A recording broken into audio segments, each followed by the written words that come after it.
لە 2 ساڵی ڕابردوودا قەیرانە یەک بە دوایەکەکان کاریگەریان لەسەر پڕۆژەکان و کەرتی تایبەت دروست کردووە بە شێوەیەک کە لە کۆی 1000 پڕۆژە نزیکەی 700 پڕۆژە ڕاگیراون.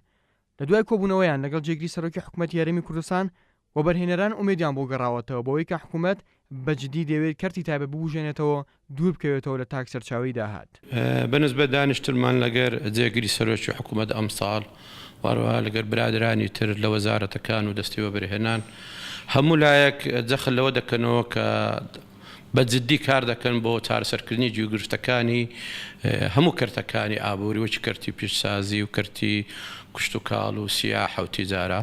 بەنسبەت کەرتی پیشسازی کە خۆم بەشداریم کرد لە دانیشتەکەی لەگەر جێگری سەرۆکی حکومەت بە هەموو قەناعەتیەوە گوتی خۆم و سەرۆکی حکومەت قەناعەتمان هەیە دەبێ ئێمە کەرتی پیشسازی بە پێش بێخین گیر و گرفتەکانی چارەسەر بکەین چ مەشاکلی هەیە محاولە لۆی حەلکەین بە پێی توانای خۆمان و ئەمەش ئینتیزار دەکەین هەندێک قراری باش دەرچووە و ئینتیزار دەکەین هەندێک قراری تریش دەربچی بۆ ئەوەی کەرتی پیشسازی بکەوێتە سەرپەی خۆی. وتەبێژی یەکێتی و بەرهێنەرانی کوردستان دەڵێن لە ڕابردوودا هیچ کەسێک نەبووە ڕابەرایەتی بە گشتداچوونەوە ئاستەنگەکانی بەردەم کەرتی تایبەت بکات.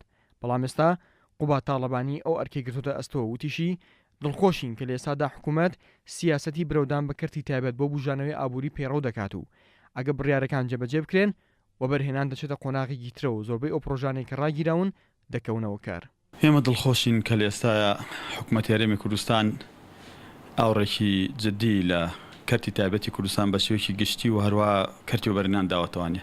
دیارە ئەوەی ئێمە لە ماوەی ڕابردووە تۆزە پێنی گەران بووین ڕەوشی ئابووری هەرێمی کوردستان سەرڕایەوەی کە خاوبوونەوە پاشەکشەی گەورەی بەخۆی بینی بوو کەسێکیشمان نابینی کە قیادەی ئەوە بکات کە بەرەنگاری ئەو خاڵە نەرینیانە بینەوانی کە بۆتە هۆی پەکەوتنی ئابووری کوردستان. لە ئێستا بەڕێز قوبات تاڵەبانی جێگری سەرۆکی حکومەت یاریمی کوردستان قیادەی ئەم بەگژاچوونەوەی هۆکارە خراپەکانی بەردەمی قەیرانی دارایی و هەروەها کەرتی تایبەت دەکاتنم لەو کۆبوونەوەی کە بەڕێز قوبات تاڵەبانی ناوی کۆبوونەوەی ئامادەکاری بوو بۆ ئەنجومەنی باڵای بەرهێنان کرا 50 بابەتی گرنگ پەسەند کراوە. ئەم بابەتانە ئێستا پێویستی بە بەرگار هەیە پێویستی بە ڕێنمایی هەیە.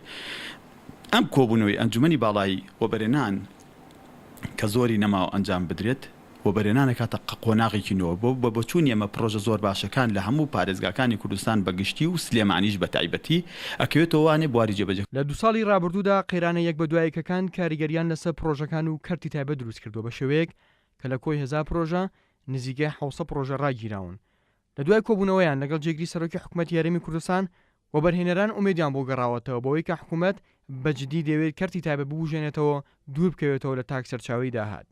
پاڵپشتیکردنی حکومەت لە کەرتی تایبەت زامنی بەهێزکردنی ژێرخانی ئابووری هەرێمی کوردستانە وەک بەرهێنەرانی ژەڵێن ئەوە بە پارێزگایکردن و زیادکردنی بەرهەمی ناوخۆ باشخستنە سەر بەرهەمی دەرەکی دەبێت.